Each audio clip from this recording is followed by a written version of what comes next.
ಓಂ ಶಾಂತಿ ಶಾಂತಿ ಶಾಂತಿ ಮಂದಿರ ಶಾಂತ ಅವಳು. ಶೆಟ್ಟಿಗಾರರು ನಮಸ್ಕಾರ ಸ್ವಾಮಿ, ನಮಸ್ಕಾರ. ಅಬ್ಬಬ್ಬಬ್ಬ, ಏನು ಈ ವರ್ಷ ಒಂದು ಶೆಟ್ಟಿಗಾರರು ಹೊಡ್ತ ಅಂತ ಹೇಳಿದ್ರೆ ಶೆಟ್ಟಿಗಾರರ ಕುಲಕ್ಕೆ ನೀವು ಕೀರ್ತಿ ಕಲಶ ಇದ್ದ ಹಾಗಂತೆ. ಯಾವ ಮೇಳದ ಯಾವ ಕ್ಷೇತ್ರ ಮಾತ್ರ ನೋಡಿದ್ರು ಅದು ಬಸವರಾಜ ಶೆಟ್ಟಿಗಾರರೇ ಬರ್ಕೊಡೋದು ಸುದ್ದಿ ಉಂಟಪ್ಪ. ಯಾರ ಮನೆ ನೆಲಗಟ್ಟು ನೋಡಿದ್ರು ಅದಕ್ಕೆ ವಾಸ್ತು ಹೇಳಿದವ್ರು ನೀವೇ ಅಂತ ಸುದ್ದಿ ಉಂಟು.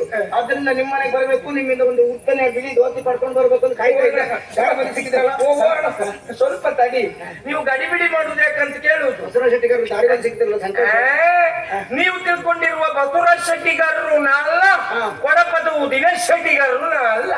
ಅದ್ಯಾವ ಶೆಟ್ಟಿಗಾರರು? ನಾ ಶೆಟ್ಟಿಗಾರರೇ ಅಲ್ಲ ಅಂತ. ಜಾತಿ ಅಲ್ವಾ ಮತ್ತೆ? ನಾನು ಯಾರು? ವರ್ತಮಾನ ಕಾಲದಲ್ಲಿ ಪ್ರಖ್ಯಾತಗೊಂಡಿರುವಂತಹ ಮಹಾಮಾಂತ್ರಿಕ ಭುಜಂಗ್ ಕುಮಾರ್ ಅಂತ ಹೇಳಿದ್ರು ನಾವೇ. ಹೇಳಿಲ್ವೇನೋ? ಅದೇ ಜನ್ಮ. ಇದು ನಿಮ್ಮನೇಲಿ ಗೊತ್ತಾಗ್ತದೆ ಅದಲ್ವಾ? ಹಾಗಂತ ನೀವಿಬ್ರು ಹೇಗೆ ನನ್ನ ಪ್ರಚಾರ ಕೇಳ್ಕೊಂಡೇ ಬಂದ್ರ? ಸ್ವಲ್ಪ ಕೇಳಿದ್ದೇವೆ. ಹೇಗುಂಟು ನಮ್ಮ ಪ್ರಚಾರ? ಹುಡುಗನ್ ನೀವ್ ಹೇಳ್ಬೇಕಂತ ಹೇಳ್ತೆ ಕೇಳಿ.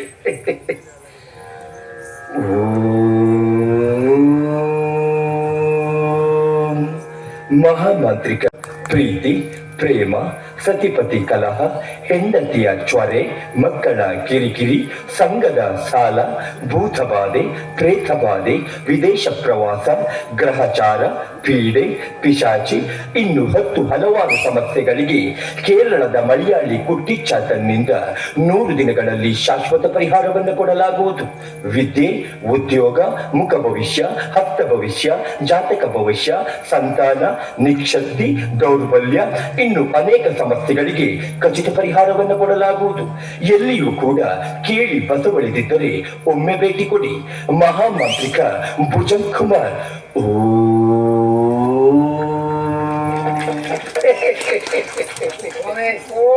ನಮಗೆ ಸಂತಾನ ದೌರ್ಬಲ್ಯ ಖಂಡಿತ ಇಲ್ಲ, ಗೊತ್ತಾಗಿತ್ತು. ಭವಿಷ್ಯ ಗೊತ್ತಾಗ್ತಾ ಇಲ್ಲ. ಅಂದ್ರೆ ಭವಿಷ್ಯ ಕೇಳಲಿಕ್ಕೆ ಬಂದದ್ದಲ್ಲ, ಈಗ ಹೇಳ್ತಾ ತಡ್ಕೊಳ್ಳಿಕ್ಕೆ.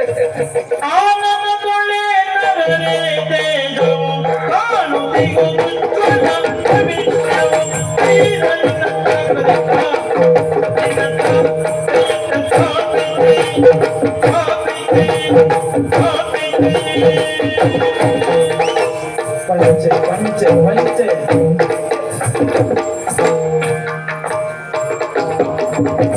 ಆನಂದ ಸೊಳ್ಳೆ ನರರೆ ದೇವಗಳ ಜಯ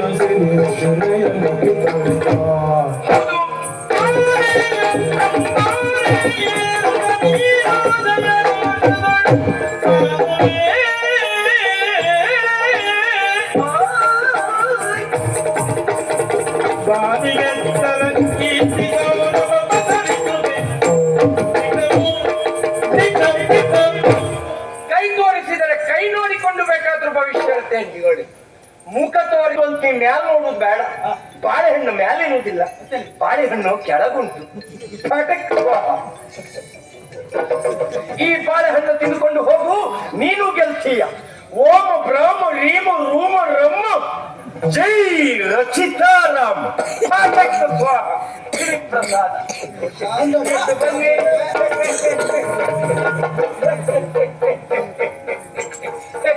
ನಂಜುಂಟು ಮೈಯಲ್ಲಿ ನಂಜುಂಟು. ಓ ಗುರು ಕಾಣಿಕೆ ಹಣ ಎಷ್ಟು ಹೇಳಲೇ ಇಲ್ಲ. ಯಾವ್ದಾವ್ದಕ್ಕೆ ಎಷ್ಟು ಅಂತ ಬಾಯಿ ಬಿಟ್ಟು ಹೇಳುವ ಕ್ರಮವೇ ಇಲ್ಲ. ನಮ್ಮಲ್ಲಿ ಶಾಸ್ತ್ರ ಕೇಳಲಿಕ್ಕೆ ಬಂದ್ರೆ ಇಷ್ಟು ಅಂತ ಒಂದು ಪಟ್ಟಿಯೇ ಸಿದ್ಧ ಮಾಡಿಟ್ಟಿದ್ದೇನೆ. ಇದು ನಮ್ಮ ಇವತ್ತಿನ ದರ. ಮಹಾಮಾಂತ್ರಿಕ ಭುಜಂಗ ಜಾತಕಬಲ 700, ರಾಶಿ ಭವಿಷ್ಯ 250, ವಾಸು ನೋಡುವುದು 500, ಮತ್ತು ಕಕ್ಕಿಸುವುದು 200, ದೃಷ್ಟಿ ತೆಗೆಯುವುದು 20. ಸಂತಾನ ಭಾಗ್ಯ ಉಚಿತ. ಬೇರೆ ಉಚಿತ ಭಾಗ್ಯಗಳಾದ್ರೆ ಅರ್ಧಕ್ಕೆ ನಿಲ್ಬಹುದು. ಇದು ಜೀವನ ಪರ್ಯಂತರ ನಂಗೂ ಉಚಿತ, ನಿಂಗೂ ಉಚಿತ. ಇದು ಉಚಿತ ಪಂಚತನ ಶಿಬಿರ ಇಲ್ವ? ಅದು ಬರುವರ್ಷ ಬೇರ್ಪಡಿಸಲಾಗ್ತದೆ. ಈ ಫಲಕ ಹೋಲ್ ಪಾಂಡೇಶ್ವರ ರಮೇಶ್ ಭಟ್ ಮನೆಯಲ್ಲಿ ನೇತಾಡ್ತಾ ಇದ್ದಾರೆ. ಅದೇ ಬೇರೆ ಇದೆ ಬೇರೆ. ಅವ್ರು ನಿಮ್ಮ ಅಭಯ ಅಲ್ವಾ? ಅದಕ್ಕೆ 8,500 ಹೊನ್ನು ಹೆಚ್ಚಾಯ್ತು ಅಂತ. ಕೋಟಿ ಕೋಟಿ ದುಡಿಯುವ ಯೋಗ ತಂದು ಕೊಡ್ತದೆ. ಹೌದಾ? ಬಾಳೆಹಣ್ಣೊಳಗೆ ಬರ್ತದೆ ಇಲ್ಲ, ಅದಲ್ಲಿಂದ ಕೆಳಗಿಂತ ಕೊಟ್ಟದಲ್ಲ. ಆಗಲ್ಲ, ಅದು ಆ ಹಣದಿಂದ ಬರ್ತದೆ. ಬಾಳೆಹಣ್ಣಿಗೆ 1,500. 1,500. ಒಂದು ಬಾಳೆಹಣ್ಣಿಗೆ 1,500. ನಮ್ ಕಡೆ ಎಲ್ಲ ಒಂದು ಕೊನೆಗೂ ಅಷ್ಟಿಲ್ಲ. ಇದು ಮಂತ್ರದ ಬಾಳೆಹಣ್ಣು. ಒಟ್ಟಿಗೆ 10,000 ಹೊನ್ನು.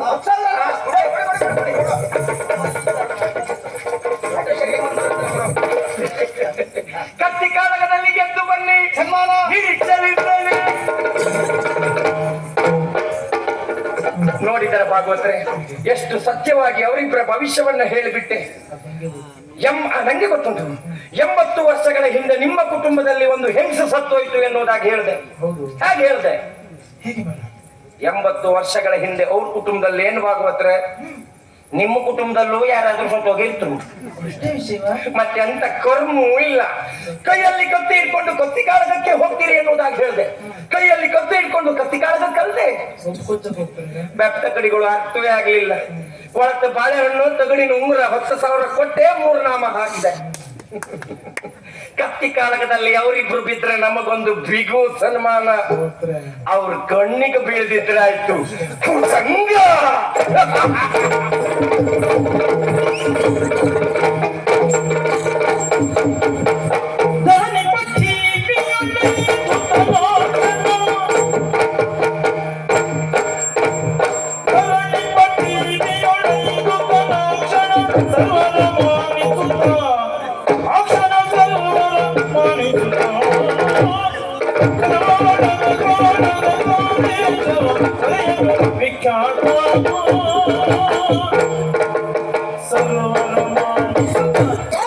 ಓಂಕಾರೇಶ್ವರಿ ನೀರೇ ರಕ್ಷಿಸು.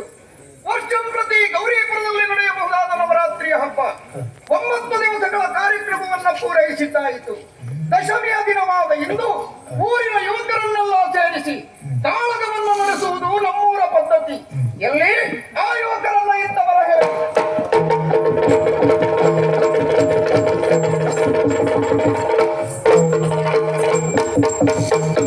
ಗೌರಿಪುರದ ಕಾಳಗದ ಗಣಕ್ಕೆ ಬಂದ ಕಲಿಗಳೇ, ಇದು ಸ್ವಾಗತ ಸುಸ್ವಾಗತ. ತಮ್ಮ ತಮ್ಮ ಬಲಾಬಲವನ್ನು ಪ್ರಕಟಿಸಬಹುದು. ಬನ್ನಿ ಬನ್ನಿ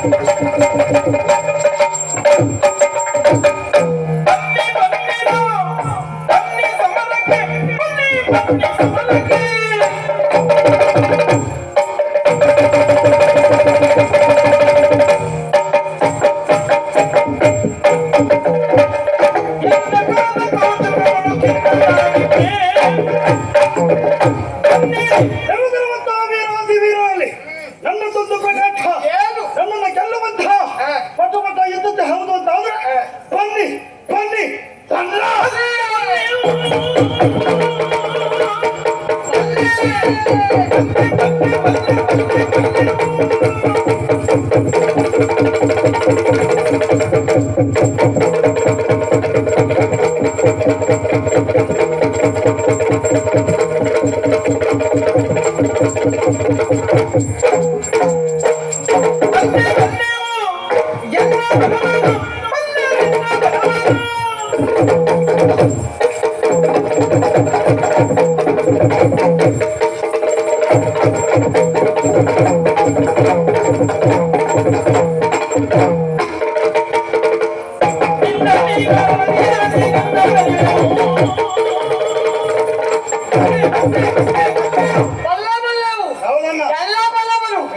ಎಂತ ಬಿಡುವುದು? ಇದೇ ಮಾತನ್ನು ಹಿಂದಿನ ಚಾಡಿ ನನ್ನ ಕೈಯಿಂದ ಸೋತು ಓಡಿದವ ನೀನಿದ್ದೀಯೆ. ಬೇಸಿಗೆಯಲ್ಲಿ ಆಗದಿದ್ದ ಕಲ್ಲನ್ನು ಮಳೆಗಾಲದಲ್ಲಿ ಕೀಳ್ತೇವೋ? ನುಡಿದಂತೆ ನಡೆಯಬೇಕು. ಗೊತ್ತುಂಟು? ಹಾಗೆ ನಡಿಲಿಲ್ಲ ಅಂತ ಹೇಳಿದವಲ್ಲ ಬಂಡ ಅಂತ ಹೇಳ್ತಾರೆ. ಬಂಡರ ಸಾಲಿಗೆ ನೀ ಸೇರಬೇಡ. ನುಡಿದಂತೆ ನಡೆಯುವ ಗಂಡು ನಾನು. ಮಾಡುವ ಕೃತಿ ಕಾರ್ಯದಲ್ಲಿ ನಿನ್ನನ್ನು ಸೋಲಿಸಿ ಉಳಿದಂತಾದ್ರೆ ನಾ ಶುಭಕರನೇ ಸುಳ್ಳು. ನನಗೆ ಬಂಡ ಅಂತ ಹೇಳ್ತೀಯ? ಅಷ್ಟೇ. ನಾವು ಕೊಡುವಂತ ಅನ್ನಕ್ಕೆ ಕಟ್ಟು ಬಿದ್ದ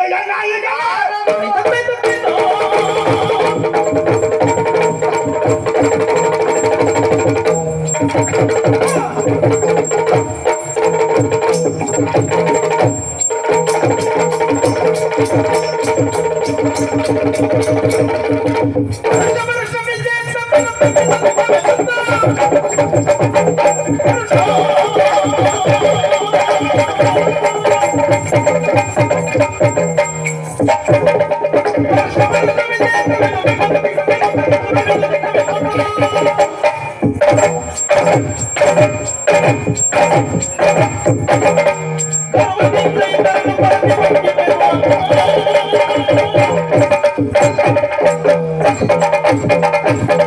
ಭಾವ ಗುಣಕರ ಪ್ರತಿ ವರ್ಷ ನಡೀತಾ ಇರುವುದು ಕತ್ತಿ ಯುದ್ಧದ ಸ್ಪರ್ಧೆ. ಹೌದು, ಈ ಸ್ಪರ್ಧೆಯಲ್ಲಿ ಸತತವಾಗಿ ನೀವು ಗೆಲ್ತಾ ಇದ್ರಿ, ನಾವು ಸೋಲ್ತಾ ಇದ್ದೇವೆ. ಸಹಜವೇ ಅಂತ ಸಹಜ, ಸಹಜ ಅನ್ನೋದು ಅಸಹಜ. ಹಾಗಾದ್ರೆ ನಾವು ಸೋತದ್ದು ಯಾಕೆ ಗೊತ್ತಾ? ಯಾಕೆ? ನಾವು ಮಾನಸಿಕವಾಗಿ ಸೋತದ್ದು. ಮಾನಸಿಕ ಮಾನಸಿಕ ನಮ್ಗಾದದಲ್ಲ, ನಿಮಗೆ ಆಗಬಾರದು ಎಂಬ ಕಾರಣಕ್ಕೆ. ಯಾಕೆಂದ್ರೆ ಎಳವೆಯಲ್ಲಿ ತಂದೆ ತಾಯಿಗಳನ್ನ ಕಳೆದುಕೊಂಡು ಅನಾಥರಾಗಿ ಬದುಕುವುದಕ್ಕಾಗಿ ನಮ್ಮ ಮನೆಯನ್ನು ಸೇರಿಕೊಂಡವರು ನೀವು.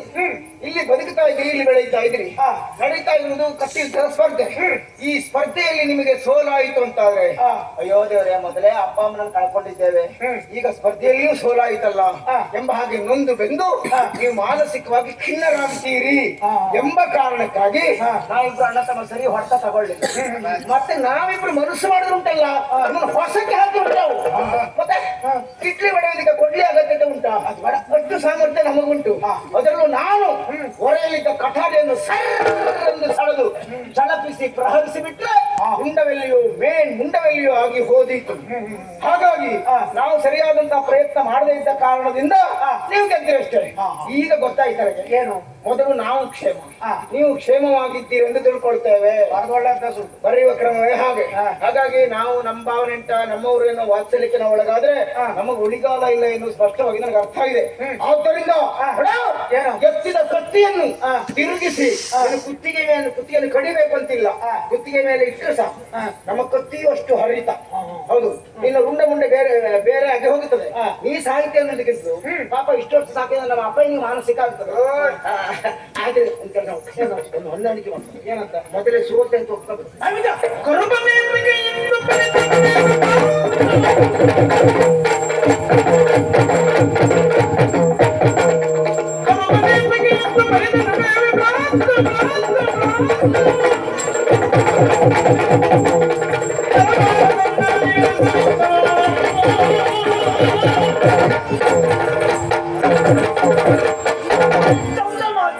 ಕಣ್ಣಿಂದ ಕೂದಲೇ ಎಣ್ಣೆ ಎಳೆದ ಹಾಗೆ ಅದು ಒಂದು ಒಳ್ಳೆ ಶಬ್ದ ಭಂಡಾರ ಮಾತ್ರ.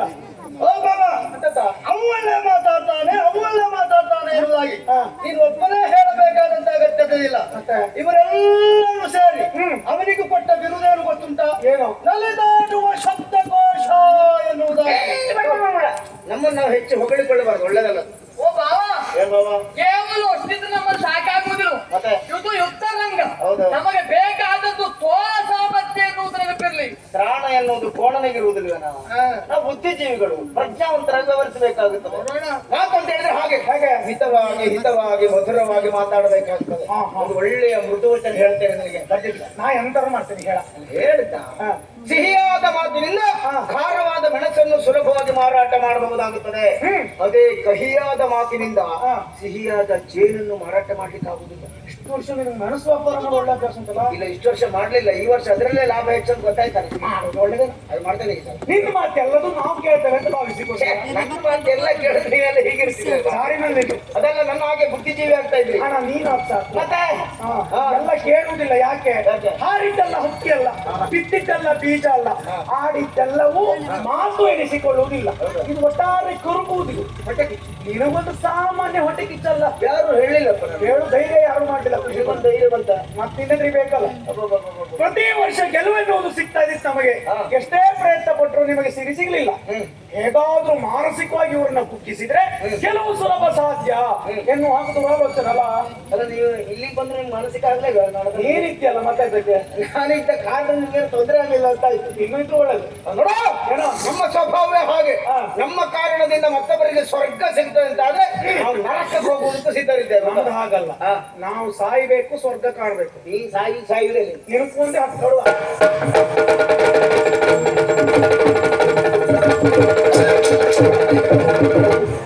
ಹೊನ್ನ ಕಂಕಣವಿತ್ತು ನನ್ನುடைய ಕೋವಿದ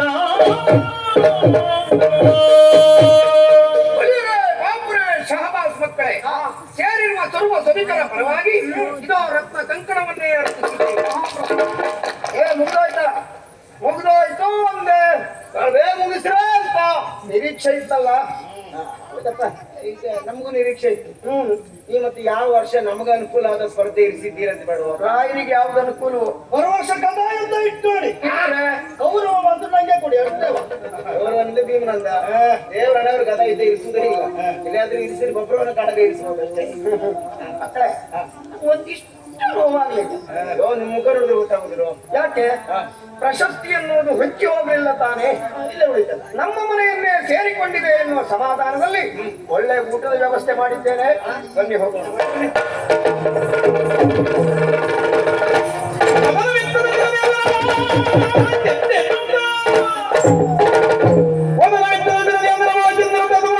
ಸದನದೆಡೆ ಕೈ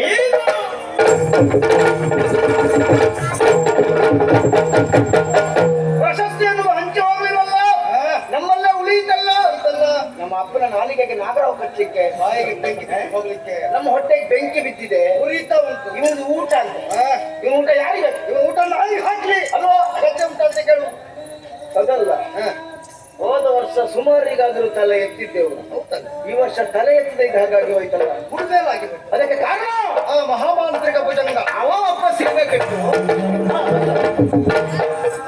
ಶಾಂತ ಆಗ್ಬೇಕು ಶಾಂತ ಆಗ್ಬೇಕು ನಿಮ್ಮ ಮುಖದಲ್ಲಿರುವಂತಹ ತೇಜಸ್ಸು ಓಜಸ್ಸುಗಳನ್ನ ಗಮನಿಸಿದ್ರೆ ನೀವು ಕತ್ತಿ ಕಾಳಗದಲ್ಲಿ ಗೆದ್ದದ್ದು ದಿಟ್ಟವಾಯಿತು ಹಾಗಾಗಿ ನಾವು ಕೊಟ್ಟ ಆಮೇಲೆ ನಿಮ್ಮ ಒಂದು ಆಮೆ ಉಂಗ್ರ ಉಂಟಲ್ಲ ತಮ್ಮ ಹೇಗೆ ನಮ್ದು ಬಾಳೆಹಣ್ಣು ಕೊಟ್ಟದ್ದು ಸ್ವಲ್ಪ ಹೊತ್ತು ಹೋಗ್ಲಿ ಹೇಳ್ತಾ ಇದ್ದೆ ಹಾಗಾದ್ರೆ ಸನ್ಮಾನ ಮಾಡ್ಬೇಕು ಹೌದು ನೀವು ಗೆದ್ದರೆ ಸನ್ಮಾನ ಮಾಡ್ತೀರಿ ಅನ್ನೋದಾಗಿ ಮಾತು ಕೊಟ್ಟಿದ್ದೀರಿ ಹೌದು. ಸುಳ್ಳಲ್ಲ ಸನ್ಮಾನ ಯಾವತ್ತು ಯಾವತ್ತಲ್ಲ ಇವತ್ತ ಇಲ್ಲಿಯೇ ಯಪ್ಪ ಇಂಥ ಪುಣ್ಯಕ್ಷೇತ್ರದಲ್ಲಿ ನಾನು ಇವತ್ತು ಸನ್ಮಾನ ಪಡಿತೆ ಅಂತ ಆದ್ರೆ ಇದು ನನ್ನ 7 ಜನ್ಮದ ಪುಣ್ಯವೇ ಹೌದು ನೀವು ಮಾಡಿದ್ದಲ್ಲ ನಿಮ್ಮ ಅಪ್ಪಯ್ಯ ಮಾಡಿದ ಪುಣ್ಯ ಹಾಗಾದ್ರೆ ಸನ್ಮಾನ ಸ್ವೀಕರಿಸುವ ಪೂರ್ವದಲ್ಲಿ 2 ಮಾತಾಡ್ಲಾ ಸನ್ಮಾನಿತರ ಭಾಷಣ ಸನ್ಮಾನ ಆದ್ಮೇಲೆ ಅಲ್ಲಿ ನಾವೊಂದು ಈಗಲೇ 2 ಮಾತಾಡ್ಬಿಡ್ತೆ ಆತ್ಮೀಯ ಈ ಭಾಗದ ಮಹಾಜನ ಬಂಧುಗಳೇ ಅವರು ಆಗ್ಲಿ ವೇದಿಕೆ ಮುಂಭಾಗದಲ್ಲಿರುವಂತಹ ಮಹನೀಯರೇ ಮಹಿಳೆಯರೇ ಮತ್ತು ಬಟಾಣಿ ಮಕ್ಕಳೇ ಅದು ಪುಟಾಣಿ ತಮ್ಮ ಇವತ್ತಿನ ದಿವಸ ಮಹಾಮಾಂತ್ರಿಕ ಭುಜಂಗ್ ಕುಮಾರ್ ನನ್ನ ಬಗ್ಗೆ ನಾನೇ ಹೇಳ್ಕೊಳ್ಬೇಕು ಅಂತಾದ್ರೆ ರಾಜ್ಯ ಪ್ರಶಸ್ತಿ ರಾಷ್ಟ್ರ ಪ್ರಶಸ್ತಿ ಜಿಲ್ಲಾ ರಾಜ್ಯೋತ್ಸವ ಪ್ರಶಸ್ತಿ ಇದರಿಂದೆಲ್ಲ ವಂಚಿತನಾಗಿದ್ದೇನೆ ಅದು ಯಾವ್ದು ಸಿಕ್ಕಿದಲ್ವಾ ಅವ್ರಿಗೆ ಮಂಡೆ ಬೆಟ್ಟದಂಗೆ ಕೊಡ್ಲಿಕ್ಕೆ ಆದ್ರೆ ಇವತ್ತು ಉಂಟಲ್ಲ, ಈ ಸ್ವಲ್ಪ ಮೆಲ್ಲ ಮಾತಾಡಿ ಸ್ವಾಮಿ ಕಟ್ಟಿ ಬೇಡ ಗಟ್ಟಿ ಬೇಡ ಅಂದ್ರೆ ರಾಜಕೀಯ ಭಾಷೆ ಉಂಟಾ ಬೇಡಲ್ಲ, ಮಂದಿರವಾಗಿ ಮಂದ್ರವಾಗಿ ನಿಧಾನವಾಗಿ ಮಾತಾಡುವ. ಇವತ್ತು ನಿಮ್ಮೆಲ್ಲರ ಎದುರುಗಡೆ ಸನ್ಮಾನವನ್ನ ಸ್ವೀಕರಿಸ್ತಾ ಇದ್ದೇನೆ. ಈ ಸನ್ಮಾನಕ್ಕೆ ತುಂಬ ಹೃದಯದ ಚಪ್ಪಾಳೆಯೊಂದಿಗೆ ಪ್ರೋತ್ಸಾಹಿಸಬೇಕಾಗಿ ಕೇಳ್ತಾ ಇದ್ದೇನೆ.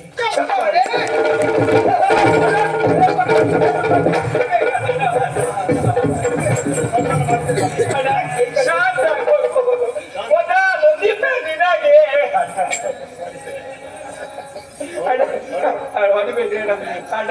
ಕತ್ತಿ ಕಾಳಗದಲ್ಲಿ ಗೆದ್ದುಕೊಂಡು ಸನ್ಮಾನ ಮಾಡ್ತೀವಿ ಅಂತ ಹೇಳಿ ಈ ರೀತಿ ನಾಯಿ ಕೊಡ್ತಾ ಕೊಡ್ತಿದ್ರಿ ಅಲ್ಲ ಇಲ್ಲಿ ಕರ್ಮವಾಗಿ ಗೆದ್ದದ್ದೆಲ್ಲ ಸೋತದ್ದು ಇಲ್ಲ ಸಮ ಉಂಟು. ನೀವು ಸೋತದ್ದು ಕಾಲ್ ಬೆಳ್ಳಿಗೆ ಹಾಕೊಂಡು ಹೋಗಿ ಅಂತ ಕೊಟ್ಟು ಉಂಗ್ರವನ್ನ ನೀವು ಕೈ ಬೆಳ್ಳಿಗೆ ಹಾಕೊಂಡು ಸೋತದಕ್ಕೆ ನಾವನಿಯ ಕಾಲು ಉಂಗ್ರ ಹೀಗಿರ್ತದ ಕಾಲಿಗೆ ಹಾಕೊಂಡಿದ್ರೆ ಗೆಲ್ತಿದ್ರಿ. ಹಾಗಾದ್ರೆ ನೀವು ಹೇಳ್ಬೇಕಿತ್ತು ನಂಗೆ ನೆನಪು ಹೋಯ್ತಲ್ಲ. ಆಯ್ತು ಸ್ವಾಮಿ ಬಿಡಿ. ನೀವು ಕೊಟ್ಟದ್ದು ಕಾಲು ಉಂಗುರನ್ನ ಕೈ ಹಾಕೊಂಡು ಆ ಕಾರಣಕ್ಕಾಗಿ ಸೋಲಾಯ್ತು. ಹೌದು. ನೀವು ಕೊಟ್ಟ ಬಾಳೆಹಣ್ಣು ನಾನು ಬಾಯಲ್ಲೇ ತಿಂದೆ ಆದ್ರೂ ನನಗೆ ಸೋಲಾಯ್ತು. ಸಿಪ್ಪೆ ಬಿಡಿಸ್ಕೊಂಡು ತಿಂದ್ಯಾ ಸಿಪ್ಪೆ ಕೂಡ ತಿಂದ್ಯಾ? ಸಿಪ್ಪೆ ಬಿಡಿಸಿ ತಿನ್ನುವಂತ ಪದ್ಧತಿ ಅಲ್ವಾ ಸ್ವ ಸಿಪ್ಪೆ ಕೂಡ ತಿನ್ನಂತ ಕೊಟ್ಟ ಬಾಳೆಹಣ್ಣನ್ನ ನೀ ಸಿಪ್ಪೆ ಬಿಡಿಸ್ಕೆ ತಿಂದಿದ್ದಕ್ಕೆ ನಾನು ನೀನು ಇಲ್ಲಿ ಒಂದು 3,000 ಕೊಡು ಗುಜ್ಜೆ ಕೊಡ್ತೆ. ನಿನ್ನೆಲ್ಲ ಜ್ಯೋತಿಷ್ ಅಂತ ನಂಬುತ್ತೇವೆ ನೋಡೋಣ. ನಾವು ಮಾಡ್ಕೊಳ್ಬೇಕಾದ್ರೆ ಯಾರು ಆಡ್ಕೊಳ್ಳೋದು ಬೇಡ. ತಪ್ಪು ನಿನ್ನದಲ್ಲ, ತಪ್ಪು ನಮ್ಮದ್ದೇ. ಕೆಲವು ಸಲ ನಾವು ಮಾಡೋ ತಪ್ಪೇನು ಕೇಳಿದ್ರೆ ದಂಡ ಕೊಟ್ಟಷ್ಟು ದಾನ ಕೊಡುವುದಿಲ್ಲ, ದಂಡ ಕೊಟ್ಟಷ್ಟು ಹಾಲು ಕುಡಿಯುವುದಿಲ್ಲ. ಈ ಜ್ಯೋತಿಷ ಅಂದಾಗ ಒಂದು ಕಥೆ ನೆನಪಾಗುವುದು. ಯಾವ ಕತೆ? ಹಿಂದೊಂದು ಕಾಲದಲ್ಲಿ ಯಾರಾದ್ರೂ ಅನ್ಯ ಜಾತಿಯ ಮನೆಯಲ್ಲಿ ಗೆಣಸು ತಿಂದ್ರೆ ಜಾತಿ ಬಹಿಷ್ಕಾರ ಆಗ್ತಾ ಇದ್ರಂತ. ಹೌದೌದು. ಒಮ್ಮೆ ಒಬ್ಬ ನಾಯಕರ ಹುಡುಗ, ಅಲ್ಲ ಆ ನಾಯಕರ ಹುಡುಗನ ಹೆಸರೆಂತ? ಈಶ್ವರ ನಾಯಕರ ಒಳ್ಳೆ ಜನ ಮಾರವರು. ಸಣ್ಣವ. ಹೌದೌದು. ಅವ ಹೋಗಿ ಕೆಳ ಜಾತಿಯ ಮನೆಯಲ್ಲಿ ಗೆಣಸು ತಿಂದನಂತೆ. ಸರಿ. ಅದನ್ನು ನೋಡಿದ ಅವನ ಗೆಳೆಯರೆಲ್ಲ ಬಂದು ಅವನ ಅಮ್ಮನಲ್ಲಿ ಹೇಳಿದ್ರು, ಅಮ್ಮ ನಿಮ್ಮ ಮಗ ಅವ್ರ ಮನೆಯಲ್ಲಿ ಗೆಣಸು ತಿಂದಿದ್ದಾನೆ ಅಂತ. ಇವಳಿಗೆ ತಲೆ ಬಿಸಿ ಆಯ್ತು.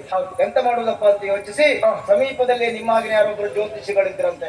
ಅವರ ಮನೆಗೆ ಹೋಗಿ, ಸ್ವಾಮಿ ಜ್ಯೋತಿಷಿಗಳೇ, ಇದು ನೋಡಿ ನಮ್ಮ ಮಗ ಅವ್ರ ಮನೇಲಿ ಕೆಲಸ ತಿಂದು ಬಿಟ್ಟಿದ್ದಾನೆ, ಹಾಗಾದ್ರೆ ಇದಕ್ಕೆ ಏನಾದ್ರು ಒಂದು ಪರಿಹಾರ ಸೂಚಿಸಿ ಅಂತ ಹೇಳಿದ್ರು. ಸರಿ. ಆಗ ಈ ಭಟ್ರು ಏನ್ ಮಾಡಿದ್ರು ಗೊತ್ತುಂಟ, ಒಳಗಡೆ ಹೋಗಿ ಒಂದು ದಪ್ಪ ಪುಸ್ತಕ ತಂದ್ರಂತೆ. ದಪ್ಪ ಪುಸ್ತಕ ತಂದು ಒಂದು 15-20 ಪುಟ ಮಗುಚಿದ ಹಾಗೆ ಮಾಡಿ, ಓ ನಿಮ್ಮ ಮಗ ಅವರ ಮನೆಯಲ್ಲಿ ಗೆಣಸು ತಿಂದಿದ್ದಾನ, ಛೇ ಛೇ ತಿನ್ನಲೇಬಾರ್ದಿತ್ತಮ್ಮ, ಗೆಣಸು ವಾಯು ತುಂಬಾ ದೋಷ ಉಂಟಾಗಿದೆ, ಒಂದು ಶಾಂತಿಯನ್ನಾದ್ರೂ ಮಾಡಿಸಲೇಬೇಕು ಅಂತ ಹೇಳಿ. ಸರಿ ಸರಿ. ಮತ್ತೆ ಬೇರೆಯವ್ರದ್ದು ಮಾಡಿಸಬೇಡ, ನಾನೇ ಮಾಡಿಸಿಕೊಡ್ತೇನೆ ಅಂತ ಹೇಳಿ. ಆಯ್ತು ಸ್ವಾಮಿ, ಒಂದು ಶಾಂತಿ ಮಾಡಿಸಿಕೊಡಿ. ಅಲ್ಲ ಮಾಡಿಸಬಹುದು, ಆದ್ರೆ ಅದಕ್ಕೆ ಸುಮಾರು ಒಂದು 100 ವರ ಹೊನ್ನು ಖರ್ಚಾಗುತ್ತದೆ ಅಂತ ಹೇಳಿ. ನನ್ನ ಹತ್ರ ಬಂದಿದ್ರೆ ಒಂದು 2 ಲಕ್ಷ ಆದ್ರೂ ಹೇಳಿ. ಒಂದು ಬಾಳೆಹಣ್ಣಿಗೆ ಎಷ್ಟು ಹೇಳಿದವರು. ಹೌದೌದು. ಪಾಪ ಯಾರ್ದೋ ಮನೆಯಲ್ಲಿ ಕೆಲಸ ಮಾಡಿಕೊಂಡು ಹೊಟ್ಟೆ ಹೊರ್ಕೊಳ್ಳುವಂತಹ ಉಳಿಗೆ 100 ವರ ಹೊನ್ನು ಕೊಡ್ಲಿಕ್ಕೆ ಆಗ್ತದ? ಬಡವಳವಳು ಸಿಟ್ಟಿಂದ ಮನೆಗೆ ಬಂದವಳು ಮಗನ ರಟ್ಟೆಯಲ್ಲಿ ಕೆನ್ನೆಗೆ 4 ಮಾಡಿಸಿದ್ದು. ನಿನ್ನ ಕರ್ಮ ತೀರಿ ಹೋಗ್ಲಿಕ್ಕೆ ಹೋಗಿ ಹೋಗಿ ಅವ್ರ ಮನೆಯಲ್ಲಿ ಗೆಣಸು ತಿಂದಿದ್ದಿಲ್ಲ ಪುಣ್ಯಾತ್ಮ. ಈಗ ಅದರ ಪರಿಹಾರಕ್ಕೆ ಶಾಂತಿ ಮಾಡಿಸ್ಬೇಕಂತೆ. ಶಾಂತಿ ಮಾಡಿಸ್ಲಿಕ್ಕೆ 100 ವರ ಹೊನ್ನು ಖರ್ಚಾಗ್ತದೆ ಅಂತ ಆ ಭಟ್ರು ಹೇಳಿದ್ದಾರೆ. ಅಷ್ಟೊಂದು ಹಣ ನಾ ಎಲ್ಲಿಂದ ತಂದು ಕೊಟ್ಟು ಸಾಯಲು ಅಂತ ಹೇಳಿದ್ದು. ಮಗ ಪೆಟ್ಟು ತಿಂದ ಊರಿಗೆ ಅಳ್ತಾ ಅಳ್ತಾ ಅಳ್ತಾ ಹೇಳಿದ, ಏನಂತ? ಅಮ್ಮ ನಾವು ಅಪ್ಪನೇ ಗೆಣಸು ತಿಂದದ್ದಲ್ಲ, ಆ ಭಟ್ರ ಮನೆ ಮಾಣಿ ಕೇಶವನು ಗೆಣಸು ತಿಂದಿದ್ದಾನೆ ಅಂತ ಹೇಳಿದ. ಹಾಗಾದ್ರೆ ಭಟ್ರು ಮಾಣಿಗೊಂದು ಶಾಂತಿ ಮಾಡ್ಬೇಕು. ಇವನಿಗೆ ಸ್ವಲ್ಪ ಸಮಾಧಾನ ಆಯ್ತು. ಪುನಃ ಭಟ್ರ ಮನೆಗೆ ಹೋಗಿ, ಜೋಯಿಸ್ರೆ ಇದು ನೋಡಿ ನನ್ನ ಮಗ ಒಬ್ಬನೇ ಗೆಣಸು ತಿಂದದ್ದಲ್ವಂತೆ, ನಿಮ್ಮನೆ ಮಾಣಿ ಕೇಶವನು ಗೆಣಸು ತಿಂತಾನಂತೆ, ನೀವೊಂದು ಶಾಂತಿ ಮಾಡಿಸ್ಬೇಕಲ್ಲ, ಅದೇ ಒಂದು ಕೆಲಸ ಮಾಡುವ, ಹೇಗೆ ಒಂದು 100 ವರ ಹೊನ್ನು ಬೇಕಲ್ಲ ಖರ್ಚಿಗೆ, ನಾನೊಂದು 50 ಕೊಡ್ತೇನೆ, ಉಳಿದ 50 ನೀವು ಸೇರಿಸಿ ಅಂತ ಹೇಳಿದ್ವಿ. ಹಾಗಾದ್ರೆ ನಾವಿಬ್ರು ಒಂದು ಅರ್ಧ ಅರ್ಧ ಹಾಕುವ ಅಂದ್ಲು. ಅರ್ಧ ಇವಳು 50-50 ಭಟ್ರು ಅದಾಗುದಿಲ್ಲ, 50ಕ್ಕೆ ಅರ್ಥ ಆಗುದಿಲ್ಲ. ಅರ್ಥ ಆಗಬೇಕು ಅಂತ ಹೇಳಿದ್ರೆ 90 ಆಗ್ಬೇಕು ಅರ್ಥಕ್ಕೆ. ಸಿಕ್ಕುದೇ ಇಲ್ಲ ಬಿಡು. ಬಟ್ಟೆ ಕಳಿವಿಲ್ಲ ಆದ್ರು ತಮ್ಮ ಕಾಲ್ ಬಿಡುತ್ತೇವಂತಾರ ಗಂಡಾಂತರ ಅಂತ. ಆದ್ರೂ ಭಟ್ರು ಮತ್ತೆ ಒಳಗಡೆ ಹೋಗಿ ಒಂದು ಸಣ್ಣ ಪುಸ್ತಕ ತಂದು ಒಂದ್ 2 ಪುಟ ಮಗುಚಿದ ಹಾಗೆ ಮಾಡಿ, ಓ ನಮ್ಮನೆ ಮಾಣಿ ಕೇಶವನು ಗೆಣುತ್ತಿದ್ದಾನ, ಹಾಗಿದ್ರೆ ಎಂತದ್ದು ಮಾಡುದು ಬೇಡಮ್ಮ, ಯಾಕಂದ್ರೆ ಶಾಸ್ತ್ರವಾಕ್ಯ ಇಲ್ಲಿ ಬರ್ಕೊಂಡುಂಟು, ಕೇಶವನ ಸಂಗಡ ತಿಂದರೆ ಲೇಖ ಮಾತ್ರವೂ ದೋಷ ಇಲ್ಲ. ಈಗ ಭಟ್ರು ತಪ್ಪಿಸ್ಕೊಂಡ್ರು. ನೀವು ಹಾಗೆ ಹೊಡಿಬೇಡಿ, ಹೊಡಿಬೇಡಿ. ನಾನೊಬ್ಬ ಕಪಟ ಜ್ಯೋತಿಷಿ ಇದ್ದೇನೆ, ಜನರನ್ನ ವಂಚಿಸುತ್ತಾ ತಿರುಗ್ತಾ ಇದ್ದವ, ಇವತ್ತು ನಿಮ್ಮಿಬ್ಬರ ಕೈಯಲ್ಲಿ ಸಿಕ್ಕಾಕೊಂಡು ಬಿದ್ದೆ. ನಂಗೊಂದು ಪದಕ್ಕೆ ಬಿಡಿ. ಮಹಾಬುದ್ಧಿವಂತರ ಅಂತ ನಮ್ಮನ್ನೇ ನೀವು ಮಂಗ ಮಾಡಿದ್ದೆ ಅಂತ ಆದ್ರೆ ನಿನ್ನ ತಲೆಯೊಳಗೆ ಏನೋ ಉಂಟು ಅನ್ನೋದಿಲ್ಲ ಅದು ಮಾರಾಯ. ಒಂದ್ ಕೆಲಸ ಮಾಡು, ನಮ್ ಜೊತೆ ಒಳ್ಳೆಯವನಾಗಿ ನಿಮ್ಮೊಟ್ಟಿಗೆ ಇರ್ತೇನೆ. ನಮ್ ಜೊತೆ ಸೇರಿದವ್ರು ಯಾರು ಒಳ್ಳೆಯವರಾಗ್ತದೆ ಬೇಡ. ರಾಜಕಾರಣಿಗಳಾದಂತಹ ನಾವು ಮಾಡುವಂತಹ ಕುತಂತ್ರಕ್ಕೆ ಸರಿಯಾದ ತಂತ್ರೋಪಾಯ ಹೇಳಿಕೊಟ್ರೆ ಸಾಕು. ಯಾರ ಮನೆ ಲಗಾಡಿ ತೆಗಿಬೇಕು ಹೇಳಿ. ಇವತ್ತೇ ಒಂದ್ ಕೆಲಸ, ಸರಿ ನೀವೆಲ್ಲ ನಿಮ್ಮನ್ನೆಲ್ಲ ಹುಡುಕುದ್ ಮಾರ ಹುಡುಕಿ ಸಾಕಾಯ್ತು. ನಾವಿಬ್ಬರು ಹುಡುಕು ಸಿಕ್ಕು, ಅದಕ್ಕೆ ಇಲ್ಲಿಗೆ ಬಂದದ್ದು. ವಿಷಯ ಗೊತ್ತಾಯ್ತಾ? ಕತ್ತಿ ಕಾಳಗದಲ್ಲಿ ನೀವಿಬ್ಬರು ಗೆದ್ದ ಸಂತೋಷಕ್ಕೆ ಇವತ್ತು ವಿಶೇಷ ಔತಣಕೂಟ ನೌಕಾ ವಿಹಾರವನ್ನು ಏರ್ಪಡಿಸಿದ್ದೇವೆ. ಬರ್ತೀರಾ ನನ್ನೊಟ್ಟಿಗೆ? ಅಣ್ಣ, ಏರ್ಪಡಿಸಿದವರು ಯಾರು? ಸುಳ್ಳಲ್ಲ, ಯಾರು ಬರ ಪುಂಡರಿಕ ಅಣ್ಣ, ನಮ್ಮ ವಿಷಸರ್ಪದ ಸ್ವಭಾವದ ಎನ್ನುವುದಾಗಿ ನಮಗೆ ಗೊತ್ತುಂಟು. ಹಾಗಾಗಿ ಅವನೊಟ್ಟಿಗೆ ಸಹವಾಸ ಸಲ್ಲ ಅಣ್ಣ. ಅಪ್ಪ ಅಂತ ನಮ್ಮನ್ನ ಅತಿಥಿ ಎನ್ನುವುದಾಗಿ ಕರೆದಾಗ ತಿರಸ್ಕರಿಸುವುದು ಸಲ್ಲ, ಹೋಗ್ಲೇಬೇಕಾದ್ದು ಅನಿವಾರ್ಯ ಅವಶ್ಯ. ನಮ್ಮ ಜಾಗೃತಿಯಲ್ಲಿ ನಾವಿದ್ರೆ ಆಯ್ತಷ್ಟೇ. ಆದೀತು. ಬನ್ನಿ ಬನ್ನಿ.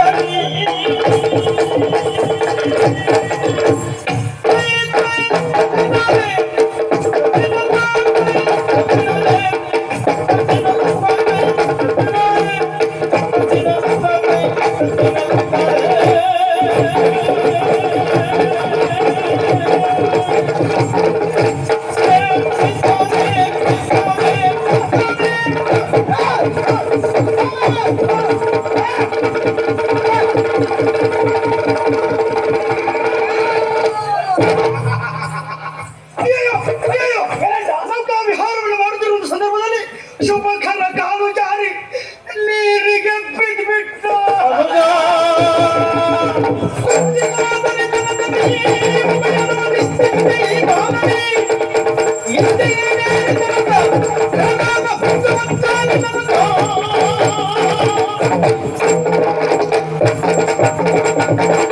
ಹೋದರ ಜಲದಲ್ಲಿ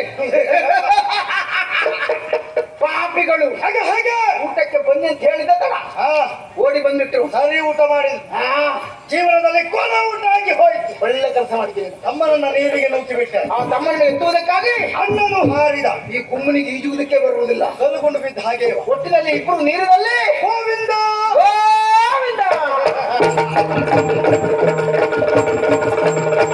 ಜಗದಲ್ಲಿ ಮುಳುಗುತ್ತಿರೆ ಕಂಡು ಗೋವಿಂದ ರಕ್ಷಿಸುತ್ತ. ಮಕ್ಕಳೇ, ಯಾವ ಅಪಾಯವೂ ಆಗಲಿಲ್ಲವಷ್ಟೇ. ಇಲ್ಲ ಮಗ, ಒಂದು ಕ್ಷಣ ನನ್ನ ಎದೆಯ ಮಳೆದು ಹೋಗಿತ್ತು ಮಗ. ದೂರದಿಂದಲೇ ಆಗುತ್ತಿರುವ ಅನಾಹುತವನ್ನ ಗಮನಿಸಿದೆ. ಓಡೋಡಿ ಬಂದು ನದಿಗೆ ಧುಮುಕಿದೆ. ನಿಮ್ಮನ್ನ ಮೇಲೆತ್ತಿಕೊಂಡು ಬಂದೆ. ಮಕ್ಕಳೇ, ಯಾವ ಕ್ಷಣದಲ್ಲಿ ನಿಮ್ಮ ಅಪ್ಪೆಯು ನಿಮ್ಮನ್ನ ನನ್ನ ಕೈ ಮೇಲಿತ್ತಳು ಆ ಗಳಿಗೆಯಿಂದಲೇ ನಿಮ್ಮನ್ನ ಕಣ್ಣ ಪಾಪೆಗಳಂತೆ ರಕ್ಷಿಸಿಕೊಂಡು ಬಂದವ.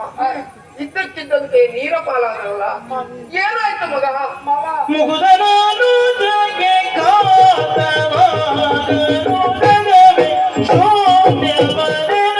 ನಿಶ್ಚಯ ಮುಗಿದರು ಮತ್ತನೇನು ಜೊತೆಗೆ ಬಂದು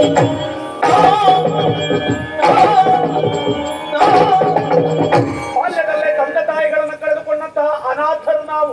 ಹಾಗೆ ಇರಬಾರ್ದೆಂಬ ಉದ್ದೇಶಕ್ಕಾಗಿ ನೀವು ಕರೆತಂದು ಸಾಕಿ ಸಲಹಿದ್ದೀರಿ ಮಾವ. ಅವನಿಗೆ ನನ್ನನ್ನು ಬಿಟ್ಟು ಬೇರೆ ಪ್ರಪಂಚವಿಲ್ಲ, ನನಗವನನ್ನು ಬಿಟ್ಟು ಬೇರೆ ಲೋಕ ಇರುವುದಿಲ್ಲ. ಬದುಕಿದರೆ ಇಬ್ಬರು ಒಂದಾಗಿ ಬದುಕಬೇಕು ಎನ್ನುವ ಹಾಗಾಸೆ ಇಲ್ಲ. ಈ ಭೂಮಿಯ ಋಣವೇ ತೀರಿ ಒಂದೊಮ್ಮೆ ಸತ್ತವು ಅಂತಾದು ಇಬ್ಬರು ಒಂದಾಗಿ ಸಾಯಬೇಕು ಎನ್ನುವ ಹಾಗೆ ಹೆಬ್ಬಯಕೆ ಮಾವ. ಅವನಿಗೆ ಕಿಂಚಿತ್ತು ನೋವನ್ನು ಸಹಿಸಿಕೊಳ್ಳುವಂತ ಶಕ್ತಿ ನನ್ನದಿಲ್ಲ. ಅವನಿಗೆ ಅರಿವಿಲ್ಲದಂತೆ ನೀರಿಗೆ ಜಾರಿದ ಮಾವ. ಅವನ ಬೆನ್ನ ಹಿಂದೆ ನೀರಿಗೆ ಹಾರಿದವನಷ್ಟೇ ಮಾವ. ತಪ್ಪಾದ್ರೆ ನನ್ನನ್ನು ಕ್ಷಮಿಸಿ ಬಿಡಿ. ಇಲ್ಲ ಮಗ, ನಾನು ತಿನ್ನಿಸಿದ ಕೈ ತುತ್ತು ಸಾರ್ಥಕವಾಯಿತು ಅಂತ ಕಾಣಿಸ್ತದೆ. ನೀನು ನೀರಿಗೆ ಹಾರಿದವ, ಇವ ಜಾರಿದವ. ಯಾರು ಮಗ ನಿನ್ನನ್ನು ಜಾರಿಸಿದವರು? ಮಾವ, ನಾನಾಗಿ ನೀರಿಗೆ ತಾಳ್ತಲ್ಲ.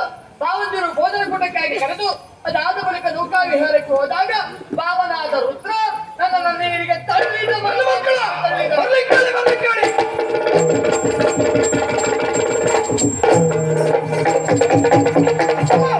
ಅಲ್ಲಡ, ನಮ್ಮ ಭಾವಂದಿರಿಬ್ಬರು ಮತ್ತೆ ಹುಟ್ಟಿ ಬಂದಿದ್ದಾರೆ, ಮತ್ತೆ ಹುಟ್ಟಿ ಬಂದಿದ್ದಾರೆ. ಒಳಗೆ ಬಿದ್ದಂತಹ ಅವರಿಬ್ಬರು ಸತ್ತೇ ಹೋಗ್ತಾರೆ ಅಂತ ಭಾವಿಸಿದ್ದೆ. ಹಾಗಾಗ್ಲಿಲ್ಲ, ಹಾಗಾಗ್ಲಿಲ್ಲ. ನಮ್ಮ ಪುಣ್ಯವಾದು ರಕ್ಷಂತೆ ಪುಣ್ಯಾದಿ ಪುರಾಕೃತ. ಪೂರ್ವ ಜನ್ಮದಲ್ಲಿ ನಾವು ಮಾಡಿದಂತಹ ಪುಣ್ಯದ ಫಲದಿಂದ ಅವರಿಬ್ಬರು ಬದುಕಿ ಬಂದಿದ್ದಾರೆ ಅನ್ನೋದ್ರಲ್ಲಿ ಎರಡು ಮಾತಿಲ್ಲವೇ ಇಲ್ಲ. ಖಂಡಿತ ಅಪಯ ಅವರಿಬ್ಬರನ್ನು ಎತ್ತುವುದಕ್ಕೆ ನೀವು ಹೊಳೆಗೆ ಹಾರಿದವರು. ನಿಮ್ಮ ಮೂವರ ಹೆಣ ನೀರಿನಲ್ಲಿ ತೇಲ್ತಾ ತೇಲ್ತಾ ತೇಲ್ತಾ ಬರ್ತದಂತ ನಾನು ಕಳವಳಗೊಂಡಿದ್ದೆ. ಅಳ್ಬೇಡ. ಭಾವಂದಿರ ಮೇಲೆ ನೀವಿಟ್ಟಿರುವಂತಹ ಪ್ರೀತಿ ಎಷ್ಟು ಎನ್ನುವುದಾಗಿ ಅದು ನನಗೆ ಮಾತ್ರ ಗೊತ್ತುಂಟು. ನಿನ್ನ ಕಣ್ಣೀರು ಇವ್ರು ಯಾರಿಗೂ ಕಾಡುವುದಿಲ್ಲ. ನನ್ನ ಕಣ್ಣೀರು ಹೊರಗಿನವ್ರಿಗೆ ಗೊತ್ತಾಗುದಿಲ್ಲ, ತಮ್ಮ ಗೊತ್ತಾಗುದಿಲ್ಲ.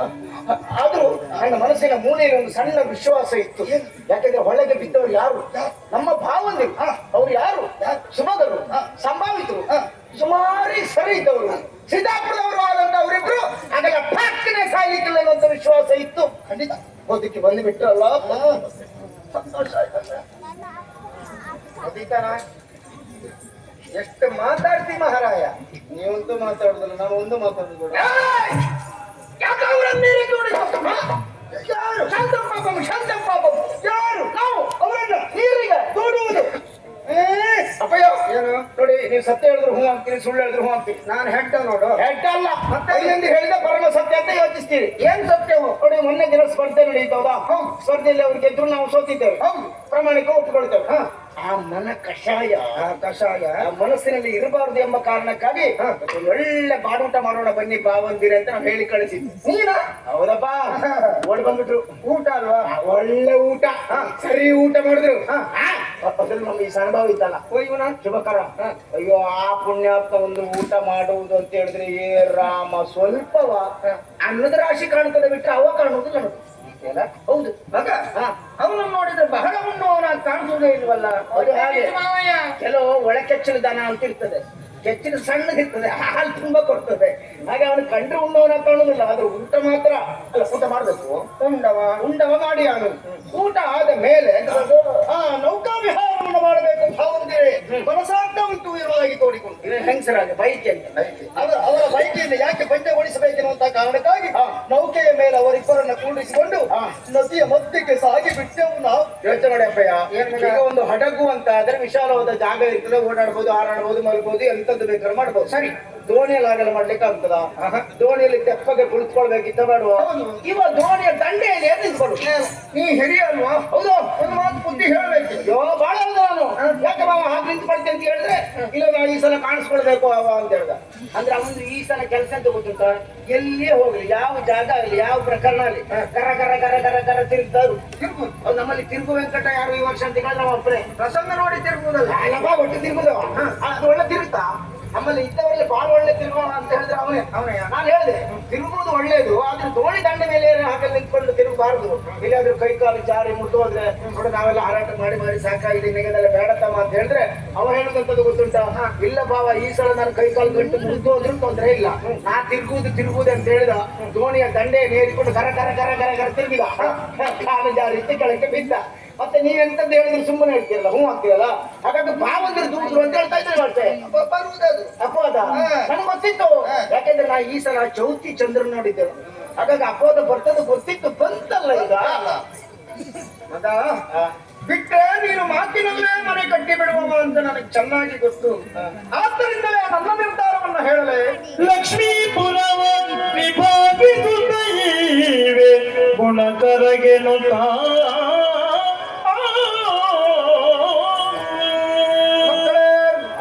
ಈ ಗೌರಿಪುರದ ಮತ್ತೊಂದು ಭಾಗ ಲಕ್ಷ್ಮೀಪುರ. ಆ ಲಕ್ಷ್ಮೀಪುರವನ್ನು ವಿಭಾಗಿಸಿ ಈ ಗುಣಕರನಿಗೆ ಕೊಡುವುದು ಎಂಬ ನಿರ್ಧಾರಕ್ಕೆ ಬಂದಿದ್ದೇನೆ. ಹೇಳ್ಬಾರ್ದು ಅಪ್ಪ ಎಂಬ ಕಾರಣಕ್ಕೆ ಸುಮ್ಮನೆ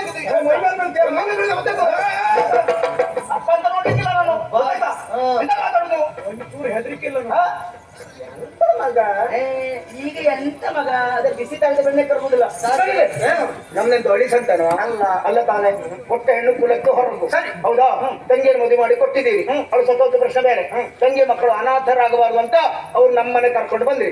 ಇಲ್ಲಿ ಉಳ್ಕೊಳ್ಳುವುದಕ್ಕೆ ಬದುಕಿನ ವ್ಯವಸ್ಥೆಯನ್ನು ಮಾಡಿಕೊಟ್ಟಿದ್ದೇವೆ.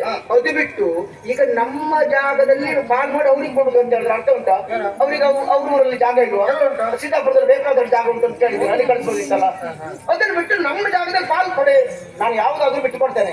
ಜಾಗ ಮತ್ತೆ ಬಿಟ್ಟು ಕೊಡ್ಲಿಕ್ಕಿಲ್ಲ, ಜಾಗ್ರತೆ ಹೊಡೆ. ಮಗ ಯಾಕೆ ಸುಮ್ಮನೆ ಜಾಗ ನಮ್ದು ಅಂತ ಬೊಬ್ಬೆ ಹೊಡಿತಿ.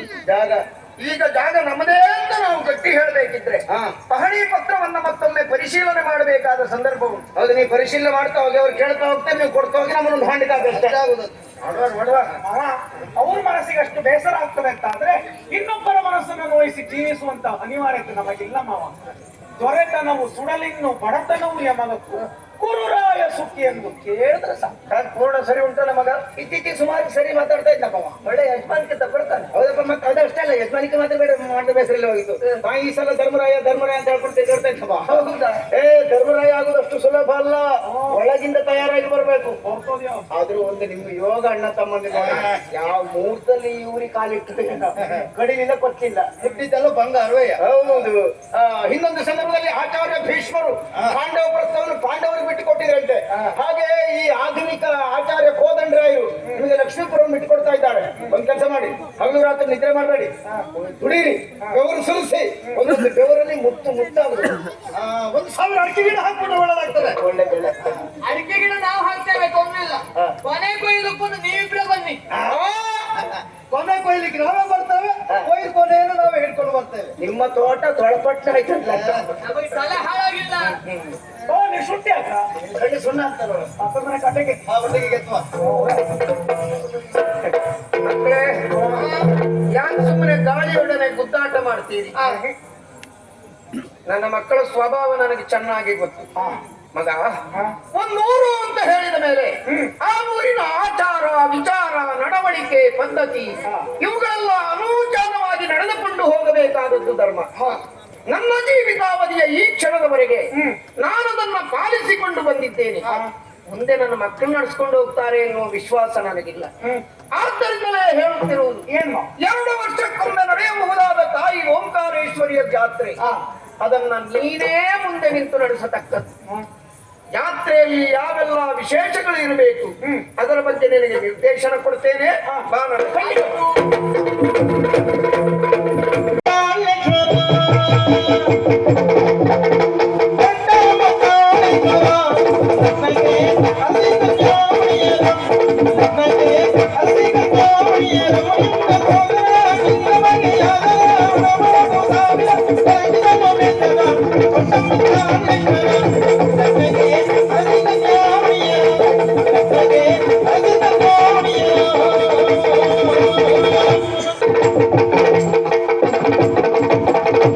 ನಮಗ್ ಬೇಕು ಅಂತ ನಾವೇ ಹುಡ್ಕೊಳ್ಬೇಕು.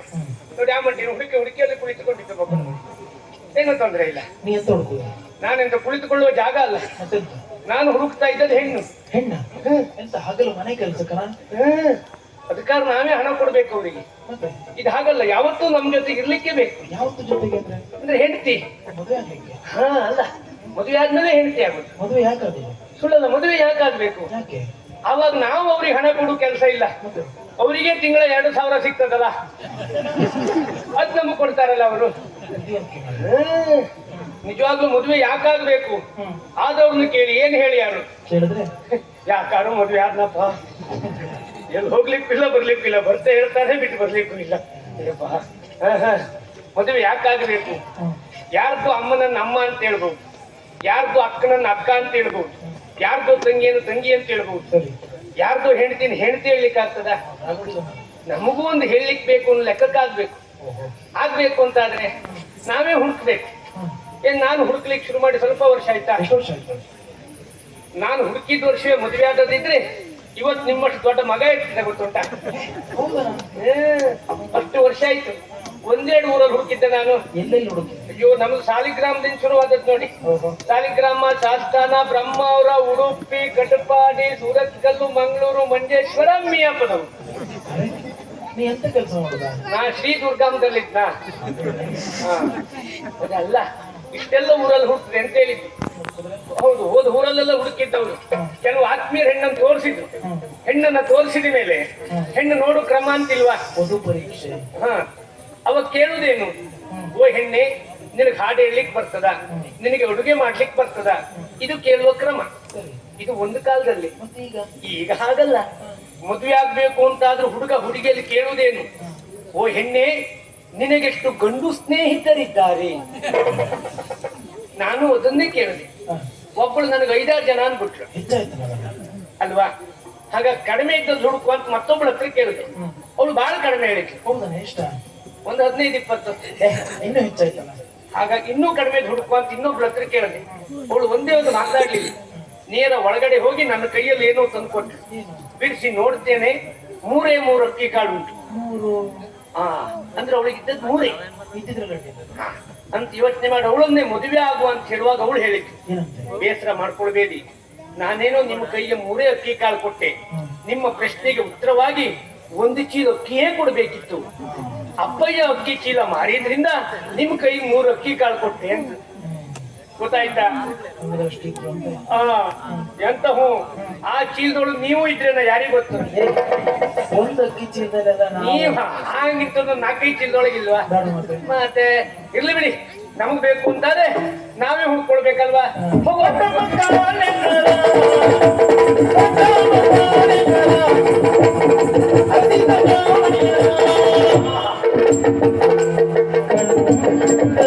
ನೋಡಿ ಹೇಗುಂಟು ಅಂತೇಳಿ. ಮಾರ್ಗದಲ್ಲಿ ಒಂದು ಹೆಣ್ಣು ಸಿಕ್ಬಿಡ್ತು, ಒಳ್ಳೆ ಗಿರಿಸು, ಒಳ್ಳೆ ಅಂಗಿ ಮಾರಿ, ಮೈ ತುಂಬಾ ಅಂಗಿ ತುಂಬಾ ಕನ್ನಡಿ, ತಲೆ ತುಂಬಾ ಏನು, ಬೇಲೂರ ಶಿಲಾ ಬಾಲಿಕೆ. ಆಹಾ, ಇವಳ ಮುಖವನ್ನ ನೋಡ್ಬೇಕು ಅಂತ ಆಸೆ ಪಟ್ರೆ ಕೇಶರಾಶಿಯೇ ಕಾಣ್ತಾ ಉಂಟಲ್ಲ. ಕೈ ಬೆರಳು ನೋಡಿ, ಒಂದೊಂದು ಬೆರಳಲ್ಲಿದ್ದದ್ದು ಮಾರಿದ್ರು 1 ವರ್ಷ ಬದುಕಬಹುದು. ಯಾವ್ದು ಗೊತ್ತಾಯ್ತಾ? ಇದು ಹೆಣ್ಣು ಅಲ್ಲ ಗಂಡು ಅಲ್ಲ, ಮತ್ತೊಂದು ಮಾಮು. ಗಂಟಲಿನಲ್ಲಿ ಕಿಚಕಿಚೆ ಆದ ಕಾರಣ ಸ್ವಲ್ಪ ಹೆಚ್ಚು ಕಮ್ಮಿ ಆಯ್ತು. ಸರಿ, ಸುಳ್ಳಲ್ಲ. ತಾವ್ಯಾರು? ಭುಜಂಗ. ಓ, ಭಜಭುಂಗ. ಭುಜಂಗ. ಓ, ನಿಮ್ದು ಆ ಕೆಲಸವಾ? ಶೇವಿಂಗ್. ಅದು ನನ್ನ ಶೈಲಿ ಅಂತ ಹೇಳಿದ್ದು. ಹೌದೌದು. ಸುಳ್ಳಲ್ಲ. ತಾವು ಏನ್ ಮಾಡುದ? ನಾನೊಬ್ಬ ಜ್ಯೋತಿಷಿ, ವಾಸ್ತುತಜ್ಞ, ಜಲ ಸಂಶೋಧಕ. ಅಂದ್ರೆ ಈ ನೀರ್ ತೋಡ್ಲಿಕ್ಕೆ ಬಾವಿ ತೋಡ್ಲಿಕ್ಕೆ ನೀರು ನೋಡ್ತಾರೆ ನೋಡು. ಅಲ್ಲ, ನೀರು ನೋಡಿದ್ರೆ ಮತ್ತೆ ಬಾವಿ ತೋಡುದು ಯಾಕೆ? ಅಷ್ಟೇ ಅಲ್ಲ, ಮದುವೆ ಆಗದಿದ್ದವ್ರಿಗೆ ಮದುವೆ ಬೇಕಾದ್ರೂ ಮಾಡಿಸ್ತೆ, ಹುಷಾರ್ತಿದ್ದವರಿಗೆ ಮದುವೆ ಮಾಡಿಸ್ತೇನೆ. ಭುಜಂಗ, ನೀವು ಸಿಕ್ಕಿದ್ ಬಹಳ ಒಳ್ಳೇದಾಯ್ತು. ನನ್ನ ಹೆಸರು ಮಾಂಕು. ಮನೇಲಿ ಬೇಕಷ್ಟು ಉಂಟು. ಸಂಪಾದನೆ ಮಾಡುದು ಅಕ್ಕ, ಖರ್ಚು ಮಾಡುದು ನಾನು. ವರ್ಷ 40 ಆಯ್ತು, ಆದ್ರೂ ಮದುವೆ ಆಗ್ಲಿಲ್ಲ. ಹುಡುಕಿದ್ದೊಂದು ಸಿಗ್ಲಿಲ್ಲ. ಹಾಗ ನಿಮ್ಮ ಹತ್ರ ಕೇಳ್ತೆ, ನೀವು ನನಗೊಂದು ಹುಡುಕ್ ಕೊಡುವುದಾದ್ರೆ ಹೆಣ್ಣನ್ನ ಒಂದು 20 ವರ್ಷದೊಳಗಿನ ಒಂದು ಹುಡುಕೊಡಿ. ಒಂದ್ ವೇಳೆ 20 ವರ್ಷದೊಳಗಿನ ಒಂದು ಸಿಗದೆ ಇದ್ರೆ 19 ವರ್ಷದ 2 ಆದ್ರೂ ಅಡ್ಡಿಲ್ಲ. ಒಟ್ಟಾರೆ ಒಂದು ಹುಡುಕೊಡಿ. ನಿಂಗ್ ವರ್ಷ 40, ಮದುವೆ ಆಗ್ಬೇಕಾಗಿರೋ ಹುಡುಗಿ ವರ್ಷ 20. ಒಟ್ಟಿಗೆ ನಿಂಗೆ 60 ಆದ್ರೆ ಆಯ್ತಲ್ಲ. ಹೌದೌದು, ನಾ ಹುಡುಕೊಡ್ತೆ ಅಷ್ಟೇ. ಮದುವೆಯ ಹೆಣ್ಣಿನ ಭಾವಚಿತ್ರ ತೋರಿಸಿದ್ರಿಷ್ಟು, ಜಾಸ್ತಿ ನೋಡಿದ್ರಿಷ್ಟು, ಮದುವೆ ಮಾಡಿದ್ರಿಷ್ಟು, ಕಾಣಿಕೆ ಕೊಟ್ರೆ ಕೊಡುವ ಅದಕ್ಕಿಂತ. ಹೇಳಿ, ಎಷ್ಟು ಹೇಳಿ? ನಾ ಬಾಯಿ ಬಿಟ್ಟು ಹೇಳುವುದಿಲ್ಲ, ನಿಂಗೆ ತೋರಿಸ್ತೆ. ಆಯ್ತು ಬಾರಿ. ಮಾಂಕು, ಇದು ನಮ್ಮ ಇವತ್ತಿನ ಜ್ಯೋತಿಷ್ಯದ ದರಪಟ್ಟಿ. ಅದಕ್ಕಿಂತ ನಾ ಹೀಗೆ ಮಾಡ್ಕೊಟ್ರೆ ಎಂತ ಮಹಾಸತಿ ಭೋಜನಾಲಯ 3 ನಾಮ.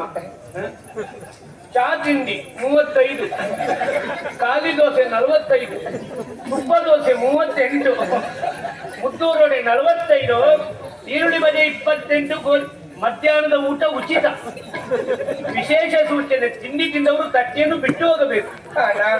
ನನ್ನ ಜ್ಯೋತಿಷ್ಯದ ಪಟ್ಟಿಯನ್ನು ಉಪಾರಗ್ರಹದ ಪಟ್ಟಿ ಮಾಡಿಬಿಟ್ಟಲ್ಲ ಪುಣ್ಯಾತ್ಮ. ಇದು ಜ್ಯೋತಿಷ್ಯ ದರ ಪಟ್ಟಿ, ಸರಿಯಾಗಿ ಓದು. ಸರಿಯಾಗಿ ಓದ್ಲಿಕ್ಕೆ ಬಂದ್ರಲ್ವಾ? ಓದ್ಲಿಕ್ಕೆ ಬರ್ತಿದ್ದವನೇ ನಿನಗೆ ಯಾರು ಹೆಣ್ಣು ಕೊಡ್ತಾರೆ? ಓದ್ಲಿಕ್ಕೆ ಬಂದ್ರೆ ಮಾತ್ರ ಈ ಕಾಲದಲ್ಲಿ ಏನಾದ್ರು. ಸುಮ್ಮನೆ ಏನು ಓದ್ಲಿಕ್ಕೆ ಬಂದವರೇ ಜೀವನದಲ್ಲಿ ಸಾಧನೆ ಮಾಡಿದವರ? ಹೌದಯ್ಯ. 3ನೇ ತರಗತಿಯನ್ನು ಉತ್ತೀರ್ಣರಾಗದೇ ಇದ್ದವರು ಪದ್ಮಶ್ರೀಯನ್ನ ಪಡೆದಂತ ವಿಶೇಷ ಕ್ಷೇತ್ರ ಇದು, ಗೊತ್ತುಂಟ ನಿಮಗೆ? ಹಾಗಾದ್ರೆ ನಿಮ್ಗೆ ನಾ ಮದುವೆ ಮಾಡಿಸ್ತೇನೆ. ನನ್ನ ಹತ್ರ ಕೆಲವು ಹೆಣ್ಣು ಮಕ್ಕಳು ಭಾವಚಿತ್ರ ಉಂಟು.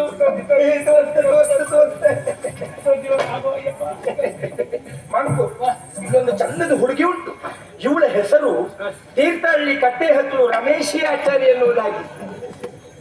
ಈ ಹುಡುಗಿ ಹಾಕೋದ ನಿನಗೆ? ಯಾರು? ಇವಳ ಹೆಸರು ತೀರ್ಥಹಳ್ಳಿ ರಮೇಶಿ ಆಚಾರ್ಯ ಎನ್ನುವುದಾಗಿ. ಏನ್ ಚಂದ ಬರ್ರೆ. ಎಷ್ಟು ವರ್ಷ ಅವಳಿಗೆ? 22. ನೀವ್ ಹೇಳಿದಂತೆ 22 ವರ್ಷಕ್ಕಷ್ಟೇ ಚಂದ ಇರ್ಬೋದು. ಈಗ 78 ವರ್ಷದಲ್ಲಿ ಇಡೀ ಊರಿನ ಒಳಮಾರ್ಗವೇ ಕಾಣ್ತಾ ಉಂಟು ಅವಳ ಮುಖದಲ್ಲಿ. ನೀವ್ ಹೇಳಿದ ಈ ತೀರ್ಥಹಳ್ಳಿ ರಮೇಶಿ ನಾವು ನಮ್ಮಂತವ್ರಿಗಲ್ಲ, ಆ ಕಾಲದ ಶ್ರೇಣಿಯವರಿಗೋ ಸಾಮಗರಿಗೋ ಜೋಡಿ ಬಿಟ್ರೆ ನಮಗಲ್ಲ. ಹಾಗಾದ್ರೆ ಇವಳು ಬೇಡ. ಸರಿಯಪ್ಪ, ನನ್ನಲ್ಲಿ ಇನ್ನೊಂದು ಭಾವಚಿತ್ರ ಉಂಟು. ಈ ಹುಡುಗಿಯನ್ನ ನೀನು ಒಪ್ತೀಯ. ಇವಳ ಹೆಸರು ಖ್ಯಾತಿ ಮಹಾಬಲೇಶ್ವರಿ ಎನ್ನುವುದಾಗಿ. ಇವಳು ಹಾಕೋದಾ? ಏನ್ ಚಂದ ಮರ್ರೆ. ಬೇಡ, ಇವಳ ಚಿತ್ರ ಮುರಾರಿ ಆಗ್ಲೇ ಬೇಕೋಳಿದ್ದ. ಇದು ಬೇಡವಾ? ನೀರಿ ಹೆಣ್ಣು ಮಕ್ಕಳ ಚಿತ್ರ ತೋರಿಸಿದ್ರೆ ಹೆಣ್ಣು ವೇಸ್ತವ್ರ ಚಿತ್ರ ತೋರಿಸ್ತಾ ಇದ್ರ ಹಂಗಬೇಡ. ಹಾಗಾದ್ರೆ ಒಂದು ಕೆಲಸ ಮಾಡುವ, ನಿನಗೆ ಸ್ವಲ್ಪ ಗುರುಗ್ರಹದ ಉಪದ್ರ ಉಂಟು. ಹಾಗಾಗಿ ಗುರು ಶಾಂತಿ ಮಾಡಿಟ್ಟಿರುವ ಉಂಗುರವನ್ನು ನಾನು ನಿನಗೆ ಕೊಡ್ತೇನೆ. ಕೊಡಿ. ಅದನ್ನ ಹಾಕೊಂಡ್ರೆ ಮದುವೆ ಆಗ್ತದೆ. ಕೊಡಿ. 2,500 ಕೊಡು. ನೀವು ಗುರುಗೆ ಎಷ್ಟು ಕೊಟ್ಟಿದ್ರಿ? ಗ್ರಹ ಮಂಡಲದಲ್ಲಿರುವ ಗುರು ಮಂಗೆ ತಗೋ ಮದುವೆ ಆಗ್ತದೆ. ತಗೋ. ಎಸದಿ ಆಗ್ತದೆ ಮದುವೆ? ಹೆಣ್ಣು ಸಿಕ್ಕಿದ್ರ ಮೇಲೆ ಅದು ಹೆಣ್ಣು ಸಿಕ್ಕಲಿಕ್ಕೆ ಭಯಂಕರ ಮರ್ರಿ. ಭುಜಂಗ ಯಾರ ಹೆಡ್ಡನ್ ಮಾಡೋದು ನೀವು? ನಾಯ್ತ ಹೆಡ್ಡದ್ ಪಡ್ಕೊಂಡ್ರ ನೀ ಮೂರ್ಖ. ಸುಮ್ನಿರಿ. ನಿಮ್ಮ ಮನಸ್ಸಲ್ಲೇ ಉಂಟು ಬೇಕಿದ್ರೆ ನಾ ಹೇಳಬಲ್ಲಿ. ಅಲ್ಲ, ಬೇರೆಯವ್ರ ಮನಸ್ಸಲ್ಲಿ ಇರುವುದು ನಾ ಹೇಳುವುದು, ನನ್ನ ಮನಸ್ಸಲ್ಲಿ ಇರುವುದು ನೀ ಹೇಳುದಾ? ಹೌದು. ಆಗುದಿಲ್ವಾ? ನೋಡಿ, ನೀವೇನ್ ಬೇಕಾದ್ರೂ ಎಣಿಸ್ಕೊಳ್ಳಿ, ನಾ ಹೇಳ್ತೇನೆ. ಆದ್ರೂ ನಾ ಹೇಳಿದ್ದನ್ನೇ ನೀವ್ ಎಣಿಸ್ಕೊಳ್ಬೇಕಷ್ಟೇ. ನೀವೇನ್ ಎಣಿಸ್ಕೊಂಡ್ರು ನಾ ಹೇಳ್ತೆ, ನಾ ಹೇಳಿದ್ದನ್ನೇ ನೀವ್ ಎಣಿಸ್ಕೊಳ್ಬೇಕಷ್ಟೇ. ಸರಿ, ನೋಡೇ ಬಿಡುವ. 1 ಮತ್ತೆ 3 ಇದರ ಮಧ್ಯೆ ಇರುವ ಯಾವ ಸಂಖ್ಯೆ ಬೇಕಾದ್ರೂ ಎಣಿಸ್ಕೊಳ್ಳಿ, ನಾ ಹೇಳ್ತೇನೆ. 1 ಮತ್ತೆ 3 ಮಧ್ಯದಲ್ಲಿರುವ ಸಂಖ್ಯೆ ಯಾವ ಸಂಖ್ಯೆ ಬೇಕಾದ್ರೂ ನಾ ಎಣಿಸ್ಕೊಂಡೆ. ಎಣಿಸ್ಕೊಂಡ್ರ? ಇವ ಎಣಿಸ್ಕೊಂಡದ್ದು 2. ಭಯಂಕರ ಬುದ್ಧಿವಂತ ಮರೆ. ಇಷ್ಟು ಬುದ್ಧಿವಂತ ನೀನು ನಂಗೆ ಬೇಕು. ನಿನಗೆ ನಾ ಮದುವೆ ಮಾಡಿಸ್ತೇನೆ. ಇಲ್ಲಲ್ಲ, ಪುಣ್ಯಗಿರಿಯಲ್ಲಿ ಜಾತ್ರೆ ಉಂಟು.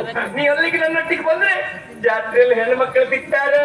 ಮದುವೆ ನಾ ಮಾಡಿಸ್ತೇನೆ.